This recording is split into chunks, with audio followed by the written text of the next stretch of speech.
Some of you know that my job isn't just drawing comics, it's only something I do on the side. I had a great work day yesterday and was looking forward to doing more, although as part of my morning routine I like to check Twitter and see what's up in the news. Tommy Robinson was freed from prison yesterday, for example, and that's great. I think the UK government has really been cracking down on free speech, and I definitely don't like that. That'll make sense in a little bit. I was checking Twitter and I saw that someone replied to one of my, yeah, it's this guy, he's bothering me again. He kind of seems like a jerk. For those of you who read Webtoon, you might recognize his name as the writer of such hit series as The Adventures of God and My Dictator Boyfriend. Hence the title, My Stalker Boyfriend. I'm just being silly. I don't think he's a stalker, and he's definitely not my boyfriend. Although maybe he wishes he was. Okay, his name is Tio, and he writes comics that are all about positive vibes. I should have put a quote there. Positive vibes, even when they get a little sad. Being sad is okay too. His favorite food is pizza, and his favorite song is whatever. Both of these series are featured on Webtoon, which is a huge achievement. But why did I say he's bothering me? I'll read the tweet from yesterday that he commented on. Quote, I grew up on stories of how you can achieve any dream you set your mind to, even if you try hard enough. Yeah, maybe. Or maybe every project you work on will get cancelled and you'll waste a decade of your life trying to jumpstart a career in a dying, oversaturated market. Now, there's a lot to talk about there, and I might have to do it another time, but that tweet is from the heart. I finished my first graphic novel in 2004, and I continue to struggle getting my name out there to this day. As some of you might know, I also work on indie video games. Throughout the years, I've worked on about 10 that were cancelled at various points of completion because of a lack of funding, lack of planning, force majeures, etc. Now, that's sad, and I just wrote the tweet because I was feeling bad that day. But in German, there's a word called Schadenfreude, which means taking pleasure in the misfortune of others. Why would this man jape at me when I'm clearly sad about something? After all, he's all about positive vibes, isn't he? Well, his reply seems to be part of a pattern, one which I've called him out on a bunch of times. When I do so, he seems to vanish, only to resurface a few months later, commenting on tweets of mine that are days old, which makes me think he's going through my profile regularly. Is this weird? Not necessarily, but allow me to make this case. Why would you continue tweeting at someone you actually don't want to hear from? Remember, this is the alleged writer of two of the most popular comics on Webtoon, poking at little old me. I mean, take a look at this dude's numbers. My strips barely get 50 likes per episode. His get tens of thousands. Why does he see me as some kind of person to confront? I'm small fry to him, aren't I? Otherwise, why would he waste his time? Since he refuses to talk to me on Twitter, I figured I would talk to you all and respond as if I were responding to him, I suppose, although it's way better to talk to someone rather than at someone. I'm sure most of us would agree with that. So let's look at his response.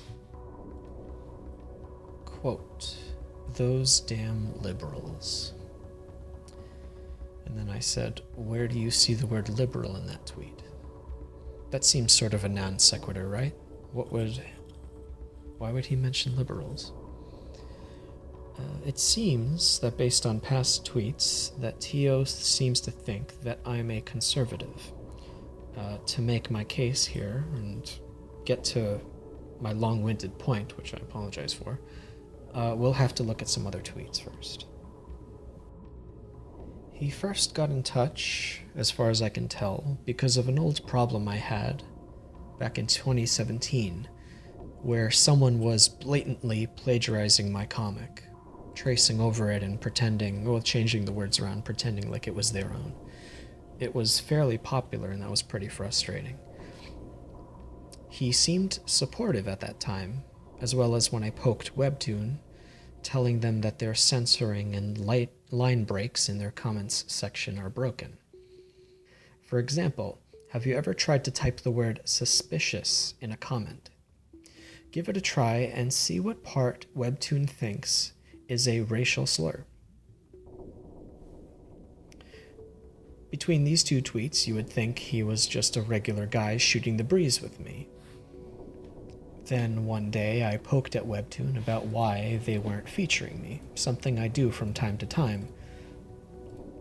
Because it's frustrating, you know? I wrote in response to their Zodiac question, "Hey, my Zodiac is the one where Webtoon features one of the best comedies on their platform, Bite Size, which is now problematic, after sitting at number 6 for almost a year. Now that's number 6 on their Discover page, I think, but that's pretty highly ranked." He responded, "They're probably going to penalize you for being conservative." And then I said, "I'd love that, especially since I'm not necessarily a conservative." By this point, we were not quarreling, let's say. Now, I don't like the far right, nor the far left, but I definitely dislike authoritarianism. As you can see, this is where I think I land on the political compass. All in all, though, I'd call myself fairly neutral. Maybe balanced. I feel that I can get along with most people as long as they don't believe that free speech should be censored, that sort of thing. I think lots of people are here in the middle. They might even move around from pole to pole, but only slightly. However, the loudest voices, dictators, cult leaders, weirdos, seem to live on the far edges of this graph. They're the ones who pull regular folk away from the center into what you might call fanaticism, cultism, or extremism. These people are pretty loud, and they can be pretty dangerous as well. This is the Overton Window. I won't go into a lot of detail, but it basically means that any political leaning in that purple square, or rectangle, is considered normal. Depending on where you live and what time you live there, that normative window may move left or right, even up or down. If you consider yourself a centrist in Europe, for example, you may be seen as a moderate leftist in America, and so on. So according to Tio, I may appear to be conservative. Therefore, it makes sense to me why, on paper, Tio might not like problematic, and why he might act somewhat snappy towards me. He looks to be about my age, early to mid-30s, so he was born before the Cold War ended.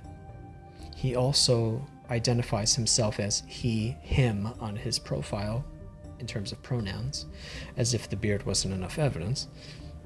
And I'm sure Webtoon forced him to include in his profile, quote, "political views mine only," end quote. All this is to say, he probably identifies somewhere on the left. That brings us to this exchange. One day, randomly musing, I wrote this: "A sad fact. The American indie and alternative comics industry is stuffed with Puritan-esque cultists. If you challenge them, you will be treated like a heathen who, in the best case, will be ostracized. Better than being burnt at the stake, I guess, but the night is young." It was a fairly cynical thing to write, but I do stand by it still. I'll have to unpack it later, though. Tio replied, "What does this even mean? LMAO." Thinking we were still friendly, I said, the cultists, remind me of the brigades of parents who tried to outlaw Mortal Kombat back in the 90s. The types of people who said, oh, this is bad for the children, we have to censor it. Let's basically get all nasty things out of the picture so we can have a nice, clean, happy, safe world. He said, what are you talking about? What's being outlawed now? The outlawed is in air quotes. I guess he's confronting me about something. Nothing yet, I replied. Demographically, there seems to be a political leaning in the industry, which reminds me of religious zealots. What personal experience do you have of being, quote, ostracized, end quote? Now you see, the way he writes that, I suppose, is sort of an accusatory, you're being ostracized, as if, I feel ostracized, but I'm not really being. My response, nothing especially dramatic. It's more something that can be felt if one finds themselves on the wrong side of the fence, meaning the political fence. He responds, okay, so none. I have no evidence. Not at all, I respond. It's definitely in the air. It has been for years. Do you want to chat about it sometime? See, I was trying to extend a hand to actually talk about this. He says, if you have more evidence than your feelings, sure.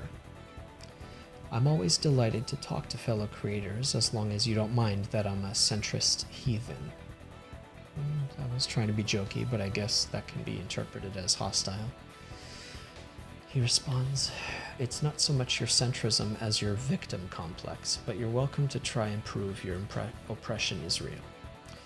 So there's where I suppose you would say shots fired. I mean, that's a pretty rude thing to say. I have a victim complex. Maybe I do. But you're welcome to try and prove that your oppression is real. I'm being oppressed by the left, and I have to prove it. I don't consider myself a victim, I wrote, just a non-believer in an industry that's been annexed by zealous ideologues. He says, and again, you're welcome to prove what you're saying. My response at that time, finally ending the conversation, I guess, would a census for every creator, publisher, journalist, and attendee at every con satisfy the high priests? So what I was basically trying to say was that there is no way to conclusively satisfy an argument like this, where he is asking for proof, more proof, more proof, as if this is my full-time job, trying to prove that I am, quote-unquote, oppressed in an industry where, let's say, The Adventures of God and My Dictator Boyfriend are both featured. You could say that they have maybe left-leaning content, as opposed to Problematic, which features a Christian main character and makes fun of social justice warriors. And it's not like that's the only example.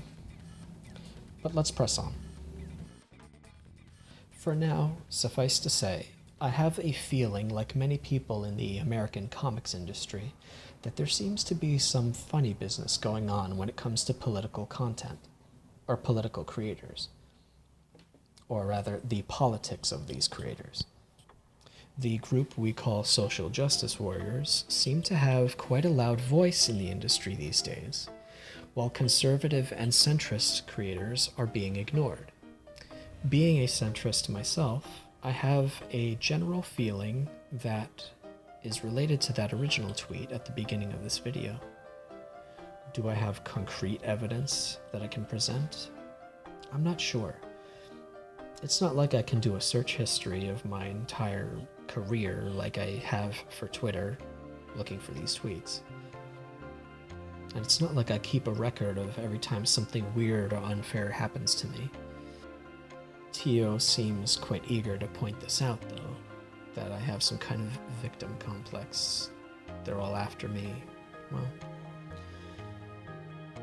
it does seem that something I said caused him to be hostile, made him feel like he had to challenge me. Maybe he was having a bad day. This thread seemed to get increasingly hostile while I tried to be polite. Reviewing it now, I suspect the word cult is what set the powder keg on fire. Perhaps he felt as if I were targeting him, his people. Interesting. His conversation with me ended with an ultimatum. Prove what you're saying, George, or take it back. For me to prove that point would take way too long. Although I am slowly building some kind of case, and will try to present a conclusion around September for my own satisfaction. In the meantime, if you're interested, dear listener, I highly recommend you look up a channel here on YouTube called Comic Artists Pro Secrets. There you'll find Ethan Van Sciver, who is a conservative artist who used to work for DC Comics and then went indie these past few months. His most recent book, Cyberfrog, has just set a record on Indiegogo for earning over $550,000 in 2 months in pre-sales, and has set the record as the most popular indie comic in history. His whole channel talks about, often, the silencing and shaming of conservatives and centrists in the comics industry. He's an open Trump voter. I'm not commenting on Trump at this time, but he has been given quite a hard time for his views. You'll get a ton of information over there. In any case, I'm going to go back to my interactions with Tio, because this was not the last time he challenged me. I asked him if he would be interested in talking with me, perhaps even in an interview here on my channel. I was sure that two gentlemen could have a civil discussion and work out our differences. A few months after our last exchange, I posted an interview on my Twitter page of my main man, Dr. Peterson, Dr. Jordan Peterson, where he was being unfairly interviewed on BBC or Sky News or some similar platform. For those of you who don't know, the UK is playing a very dangerous game, leaning authoritarian, and have been for quite a while. Annoyed by the attempted hit job, which reminded me of his infamous Kathy Newman interview, which I highly recommend you look up, I wrote this tweet. And Tio responded, suggesting I sounded like a cult member. The very thing I perceive he felt that I called him in our previous conversation. I now believe this to be projection. He felt targeted, he challenged me, and was now calling me the very thing that he thought I called him. I'm certainly a big fan of Dr. Peterson, but I knew that Tio was jabbing at me. I responded fairly immaturely, and then reminded him that I still did want to talk to him. He did not respond. Next piece of evidence. Last month, I tweeted at Webtoon about my silly gay size gag, asking if they might finally feature me if I made all my characters gay. I didn't get a response, of course, but it was just a joke based on my frustration that they won't feature a strip despite its undeniable quality. Tio, author of 2 featured comics, felt inclined to respond. Instead of snapping back this time, I asked if he simply wanted to talk to me man to man. There was no response, so I persisted. Still no response. It seems that this man is content at making quick attacks, then running away before anyone can respond, kind of like guerrilla tactics, which can be effective. My most recent tweet to him was this. You keep digging through my tweet history, but run away when I ask you to talk to me. What do you have to hide? Isn't this the perfect opportunity to air whatever grievance you have, even though we've never met? If Tio has something to say, wouldn't this be a good and fair opportunity to speak his mind? Does he have something specific to say? Or is he content with merely poking a fellow creator who he dislikes on Twitter? It doesn't seem to make sense to me. When I dislike someone, I don't follow them. Why does he still follow me then? And why does he feel the need to comment on my tweets? Speaking to him directly, do you feel threatened by me or something I write, Tio? Why would you? Combined, you must have hundreds of thousands of readers on Webtoon. Why then would I, someone with barely 6,500, cause you to feel like I have to be kept in check? Maybe you have nothing to say. Maybe you just want to quarrel with someone, and for some reason you're targeting me. Hence the Stalker Boyfriend joke. It seems to me that you are, in fact, not interested in positive vibes, but maybe you are a little sad, and that's okay, as you wrote. Here's what I'll advise for you. You don't have to follow me on Twitter. I don't know why you feel that you do. We are fellow comics creators, but we're not necessarily in a club. You can go write your content and enjoy the fruits of your success. I'm sure you're making a living doing this, and that's great. I wish I could too. What I say on Twitter and what I do in my personal life and my professional life should then be of no interest to you, unless you see me as some kind of enemy. I like to think that I can talk to anyone about anything. Despite your impolite pokes, I certainly like to think I'm open-minded and willing to discuss my views with you in depth, dispassionately. So why not talk to me? As I said before, I can guarantee that I'll publish the entire conversation without edits. It'll be just you and me exchanging our views like gentlemen. Are you a gentleman? I'll conclude my little essay here with this.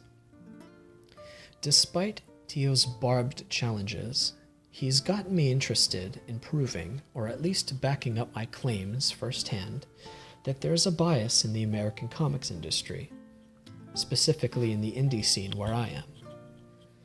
Recently, I asked all my readers on Webtoon to tell me who they were. Their comments were so diverse.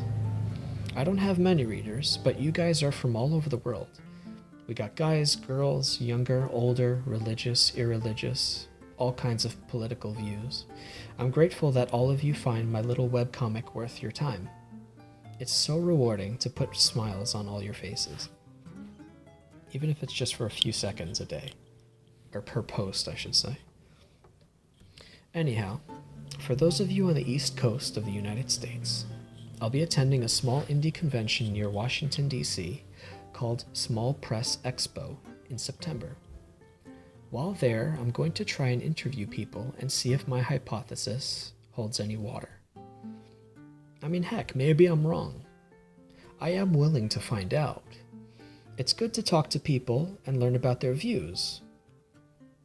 Unless you just want to fight. Right, Tio?